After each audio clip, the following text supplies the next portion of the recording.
સુરતના પાંડેસરા જીઆઈડીસીની મિલમાં ફરી એકવાર આગની ઘટનાથી અફરાતફરી મચી જવા પામી હતી। આગને પગલે 4 ફાયરની ગાડીઓ ઘટના સ્થળે દોડી આવી હતી। આગને કાબૂમાં લેવાના પ્રયાસ શરૂ કર્યા હતા।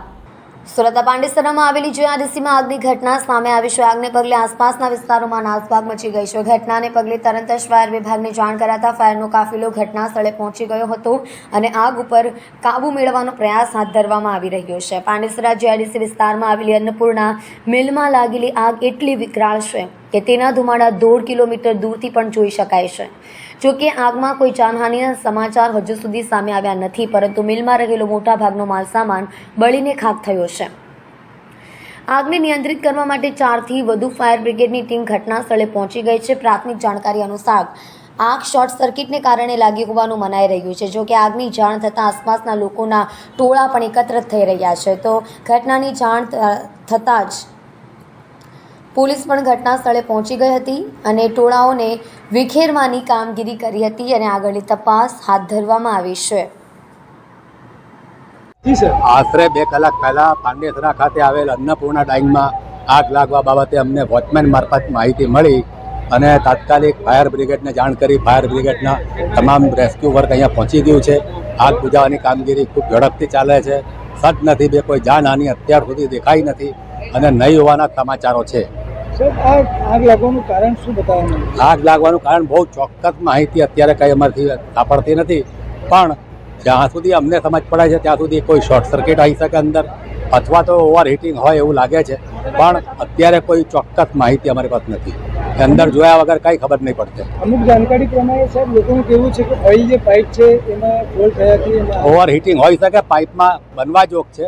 ઓવર હીટિંગ થતાં પણ ઘણીવાર આગ લાગવાના બનાવ બને છે। ઓઇલ ક્યાંય લીકેજ થઈને નીચે પડ્યું હોય અને કોઈ પણ કાપડના સંપર્કમાં આવે તો આગ લાગવાના પ્રયત્નો થાય છે, પણ હજુ સુધી ચોક્કસ એ બાબતે માહિતી નથી। કોઈ કારીગરને દાઝવાની ના, કોઈ કારીગરને ઇન્જરી એવી નથી દાઝવા માટે। ભાગદોડમાં કોઈ સામાન્ય કોઈને પગમાં ઈજા થયેલી હોય પણ એકદમ સામાન્ય છે, એ તો ઘરે જતા રહ્યા છે। આશરે કેટલી દમકલની ગાડીઓ આવીને લગભગ 15 ગાડીઓ અહીંયા કામ પર ચાલે છે અને બીજી ગાડીઓ પણ આવે છે। પલથાણાની સચિનની પણ ગાડીઓ અહીંયા આવી ગઈ છે અને રેસ્ક્યુ વર્ક ચાલુ છે। સુરત શહેરમાં આગામી દિવસોમાં આવનાર તહેવારોને લઈને ધ્યાને લઈ એસઓજી પોલીસે હોટેલ, ગેસ્ટ હાઉસ, ધર્મશાળા સહિતની જગ્યાઓ પર ચેકિંગ હાથ ધર્યું છે। આગામી ભગવાન જગન્નાથની રથયાત્રા અનુસંધાને કાયદો અને વ્યવસ્થાની જાળવણીના તેમજ તકેદારીના ભાગરૂપે કમિશનર અનુપમસિંહ ગેહલોત, અધિક પોલીસ કમિશનર મહાનિર્દેશક એટીએસ ગુજરાત રાજ્ય અમદાવાદની સૂચના તેમજ માર્ગદર્શન મુજબ એસઓજી પોલીસ ઇન્સ્પેક્ટર, એસઓજી સ્ટાફના પોલીસ માણસોની અલગ અલગ ટીમો બનાવી સુરત શહેર વિસ્તારમાં આવેલ હોટેલ, ગેસ્ટ હાઉસ, ધર્મશાળાઓ તેમજ રેલવે સ્ટેશન, બસ સ્ટેશન તથા મુસાફરખાનામાં સઘન ચેકિંગ હાથ ધરી તેમજ અગાઉ ગંભીર પ્રકારના ગુનામાં પકડાયેલ બોમ્બ બ્લાસ્ટ તેમજ સિમી, નક્સલાઇટ, ખિદમત ગ્રુપના શકમંદ ઇસમો તેમજ એનસીઆર કાર્ડમાં નોંધાયેલ શકમંદ ઇસમોની પ્રવૃત્તિઓ પર વોચ રાખી ચેક કરવાની ઝુંબેશ હાથ ધરી જાહેરનામા ભંગના કેસો કરવામાં આવ્યા છે।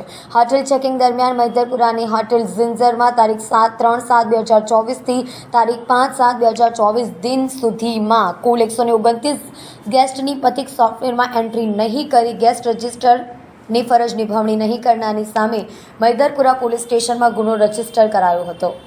સુરતના લીંબાદ વિસ્તારમાં મીઠીખાડી બ્રિજ ઉપર રીલ્સ બનાવવાના ચક્કરમાં બ્રિજ ઉપર ચડી સ્ટન્ટ કરતાની શાન પોલીસે ઠેકાણે લાવી દીધી છે। લીંબાદ વિસ્તારમાં મીઠીખાડી વિસ્તારમાં રહેતા સિકંદર અકીલ સૈયદે ઘર નજીક સોશિયલ મીડિયા પર છવાઈ જવા તેમજ લાઇક્સ મેળવવાના ચક્કરમાં હલકી પ્રસિદ્ધિ માટે ખાડી બ્રિજ ઉપર ચડી જઈને રીલ્સ બનાવી સોશિયલ મીડિયાના પ્લેટફોર્મ ઉપર અપલોડ કરી વાયરલ કર્યો હતો। આ અંગે સ્થાનિકોએ યુવકને રીલ્સ બનાવતી વેળા અપશબ્દો નહીં બોલવા પણ સમજાવ્યો હતો। વાયરલ વિડીયોને આધારે સુરત શહેર લીંબાદ પોલીસ કાયદેસરની કાર્યવાહી કરી રહી છે।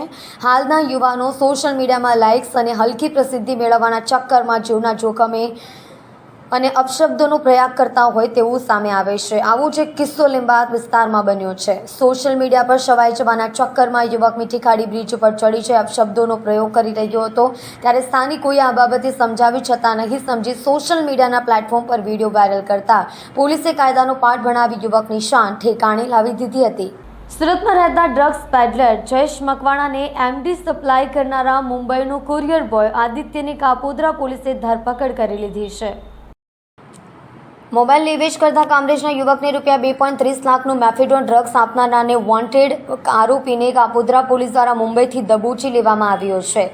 કાપોદ્રા પોલીસના સૂત્રો દ્વારા પ્રાપ્ત થતી વિગતો અનુસાર ગત તારીખ 3 જુલાઈના રોજ કાપોદ્રા પોલીસ દ્વારા રૂપિયા 2.30 લાખના મેફેડોન ડ્રગ્સ સાથે આરોપી જયેશ મકવાણાને ઝડપી પાડવામાં આવ્યો હતો. તેના વિરુદ્ધ NDPS એક્ટ હેઠળ ગુનો નોંધી તેને ડ્રગ્સનો જથ્થો આપનારને વોન્ટેડ જાહેર કરવામાં આવ્યો હતો. પૂછપરછ દરમિયાન તેના દ્વારા કરેલી કબૂલાતને આધારે કાપોદ્રા પોલીસ દ્વારા વોન્ટેડ આરોપીને ઝડપી પાડવા માટે એક ટીમ મુંબઈ રવાના કરવામાં આવી હતી, જ્યાં રોકાણ કરવા દરમિયાન હ્યુમન સોર્સિસને આધારે કાપોદ્રા પોલીસે વોન્ટેડ આરોપી આદિત્ય દીપક જૈતાપકરને દબોચી લીધો હતો.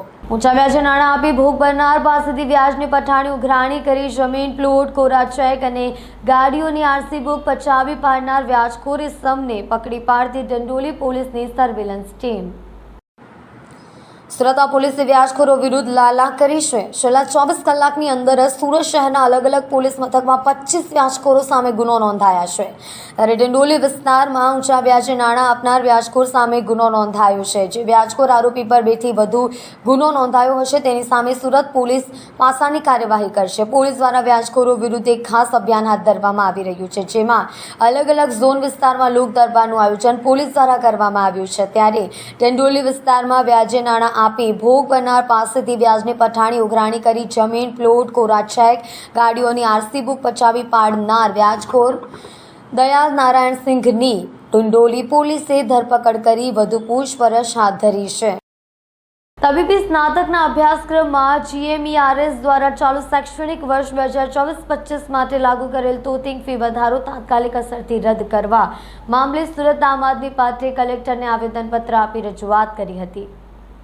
તાજેતરમાં એટલે કે 28 જૂન 2024ના રોજ Gujarat medical education and research society દ્વારા એક પરિપત્ર મારફતે વર્ષ 2024-25 માટે તબીબી સ્નાતકના અભ્યાસક્રમમાં સરકારી સેલ્ફ ફાઇનાન્સ મેનેજમેન્ટ કોટા માટે વાર્ષિક પિરિયડમાં લગભગ 55% માંડીને 884 જેટલો અસહાય અને અસાધારણ વધારો કરવામાં આવ્યો છે. જેમાં વિગતવાર જોઈએ તો જનરલ કોટા માટે વાર્ષિક ફી રૂપિયા 5.50 લાખ, મેનેજમેન્ટ કોટા માટે ફી 13 લાખ જાહેર કરવામાં આવી છે. આ વાર્ષિક ફી ગત વર્ષ કરતાં વધુ થઈ ગઈ છે. આ ફી વધારાને કારણે ઘણા બધા પ્રતિભાશાળી વિદ્યાર્થીઓ તબીબી શિક્ષણથી દૂર રહેશે. તેમના કુટુંબના ભવિષ્ય માટે ચિંતાનો વિષય બનશે. ખરેખર સરકારના આ નિર્ણયથી ગુજરાતભરના વાલીઓમાં રોષની લાગણી ફેલાયેલી છે, તો આ બાબતે ઘટતું થાય તે ખૂબ જ જરૂરી છે. આમ આદમી પાર્ટી ગુજરાત રાજ્યના તમામ વિદ્યાર્થીઓ કે જે તબીબી અભ્યાસ કરવા માટે ઉત્સુક છે તેમના વાલીઓ અને તબીબી શિક્ષણના સાર્વત્રિક હિતોને ધ્યાનમાં રાખી ગુજરાત સરકાર દ્વારા લાદવામાં આવેલો આ તોતિંગ ફી વધારો તાત્કાલિક અસરથી પાછો ખેંચવાની માંગ સાથે સુરત કલેક્ટરને રજૂઆત કરી હતી. જી, આજે સુરત શહેર પ્રમુખ અને સહસંગઠન મંત્રી એવા અમારા રામભાઈની આગેવાનીમાં આમ આદમી પાર્ટીના સંગઠન અને તમામ નગરસેવકોની હાજરીમાં આજે અમે કલેક્ટરશ્રીને આવેદનપત્ર આપવા આવ્યા છીએ કે આ આવેદનપત્ર મુખ્યમંત્રીશ્રીને આપીએ છીએ કલેક્ટર વાયા. અમારું આવેદનપત્ર એટલા માટે આજે આપવા આવ્યા છીએ કે આપણને બધાને ખબર છે કે સંવેદનશીલ સરકાર અને ભારતીય જનતા પાર્ટીની સરકાર જે કહેવાય કે ડબલ એન્જિનની સરકાર છે. જ્યારે ગુજરાતની જનતા નારા લગાવતી હોય કે ભાઈ સંવેદનશીલ સરકારના નારા લગાવતી હોય, પરંતુ જે પ્રમાણે આજે આ મેડિકલની અંદર જે ફી વધારો કરવામાં આવ્યો છે, તોતિંગ ફી વધારો કહેવાય કે જે 67 થી 88% જે ફી વધારો છે, તો આ કઈ રીતના કોઈ પણ વાલીઓને કોઈ પણ વિદ્યાર્થીઓને પોસાય. આજે આપણે એવું વિચારીએ છીએ કે આપણા દેશના ભવિષ્યને ઉજ્જવળ બનાવીએ. આજે યુવાઓનો દેશ છે. યુવાઓ જ્યારે મેડિકલની અંદર પોતાનું કરિયર બનાવવા માંગતા હોય, ડૉક્ટર બનવા માંગતા હોય, પરંતુ જ્યારે આવી રીતના ફી વધારો કરવામાં આવે ત્યારે બાળક અથવા તો વિદ્યાર્થી છે એ કઈ રીતના ડૉક્ટર બનવાના સપના પૂરા કરી શકશે? કઈ રીતના આપણે આપણા દેશની અંદર જે સેવા માટે જે આપણે કહેવાય ભગવાનનું બીજું રૂપ એટલે ડૉક્ટર કહેવાય, તો કઈ રીતના ડૉક્ટર બની શકશે?